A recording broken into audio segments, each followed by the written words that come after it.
Hello, I'm Al Church, and I'm going to quickly introduce Google Docs, Google Drive, and some other things for you. One of the things that this brief little video is going to look at is hopefully to help you understand what Google Drive is, and we'll observe some documents, presentations, spreadsheets, and forms. We're not going to do a lot with any of those. What we are going to do is we're going to create something, we're going to open something, we're going to edit it very, very briefly, but really what I want to show you is how to share. And that's really where the power of Google Drives comes from. When you open up your email, you're used to seeing and maybe even ignoring a little box in the upper right hand corner.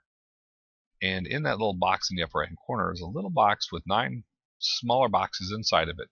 When you click on that, it's going to show you the Google apps. And these are ones that you will all have.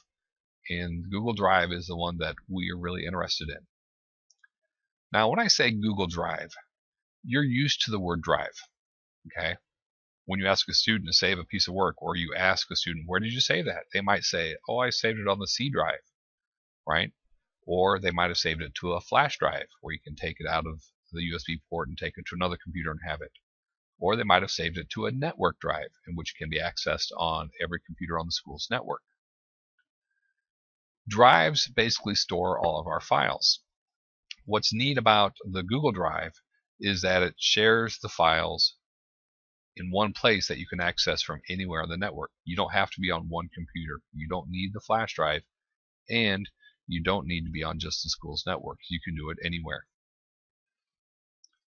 Let's actually go to a live Google Drive. This is my Google Drive. The way I get to it, here's my Gmail. You know how to sign into that.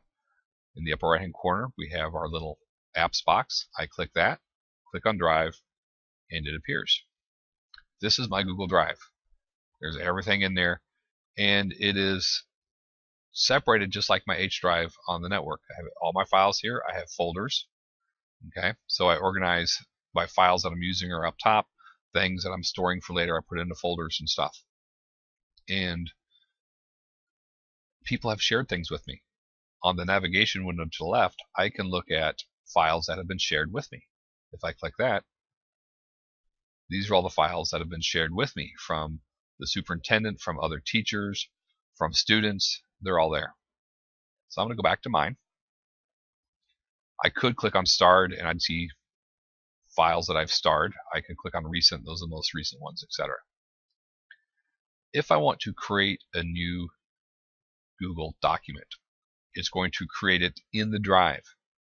I see this no matter where I am, whether at home, at work, on a device. If I create it, it's going to get created in this list. To create something, all I do is click Create, and I have the choices. I can create a folder. I can create a document. I can create a presentation. I can create a spreadsheet. You are familiar with these. You have folders on your H drive on the network.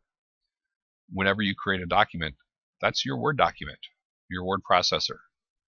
Your presentation, that's your Microsoft PowerPoint. Your spreadsheet would be your Microsoft Excel. If we create a document, we hit Create in Document, and lo and behold, this looks really familiar. Okay, we have our space for typing. We have our file system. There's something missing on this. I'll talk about it in a minute. We have our edit. We have our view. We can change our fonts and our font size just like we can any other word processor. I'm going to close that out. And you'll notice in just a second that'll pop up there, but I'm not going to wait for it. If I create a presentation, it will create a blank presentation. This looks just like PowerPoint. Wow, what theme do I want? I like this one. So I'm going to click it. Now all my slides will be with that theme. At the top, it says Untitled Presentation. To rename it, it's as simple as clicking that. It says, what do you want to call it? And I'm going to call it Demonstration. And I can right click and add slides, duplicate slides, just like you can in PowerPoint. And you just click Present, and there's your presentation. I'm going to close that. I can create a spreadsheet. And a spreadsheet just looks like all these blank empty cells beckoning for you to put something in. just like any other spreadsheet. You can give it a name. You can do everything else you can do with Microsoft Excel. I'm going to close that. If I create a form, you can give the form a name by clicking that and typing in the form name. Ask it a question, type of answers. You can put your answers in, hit done. We will cover forms later. Probably one of the most powerful things in Google Docs, but this will be a whole big long lecture on how to get things going and a fun workshop in which to create our own forms. If your Google Drive is cluttered, you can delete things by just highlighting what you want deleted. These are the things that I have just created. There's the trash can. We're on remove. Click that, and they're gone. They're not gone forever yet. If you click on trash, everything you've deleted is in here. I should probably get in there and delete some of my stuff. Going back to my drive, here's my presentation that I've just created that you saw part of. Okay? I'm going to share it with you. To share something so that other people can see it, all you do in the upper right hand corner is click on share, and you can see right there I've already shared with 19 other people. I've shared this with the people who are in my workshop. I click share, and all I do is type in a name. And as I'm typing it in, it gives you the names of people in your address book. So I can share it with Mr. Fritcher, and then I need to make the choice. Do I want to let him edit? By default, he can edit. I can make it so he can comment, or I can make it so he can view. And then I click send, and Mr. Fritcher would get an invite saying that I've shared this with him. Oh, I know what some of you are asking.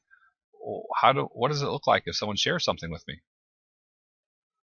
What it looks like is, now here is my email. It says Introduction to Google Docs and who it's from.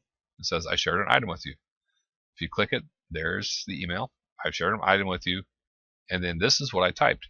Here's my note. And then I click on this, and it takes me to this presentation. Now, while you're sharing this, whatever rights you give the person, they can do. If you give them rights to edit, they can get in here and change everything you want them to change, even things you don't want them to change. If you give them the ability to comment, then they can get in after you've shared it and make comments, like I've had several teachers comment on this front page already. Or if you want them to only view it, they will only view it. This is how I have students turn in my homework, their homework to me, and then I will just make comments. I make a comment by highlighting what I want to comment on, clicking on comment, and then I just add my comment.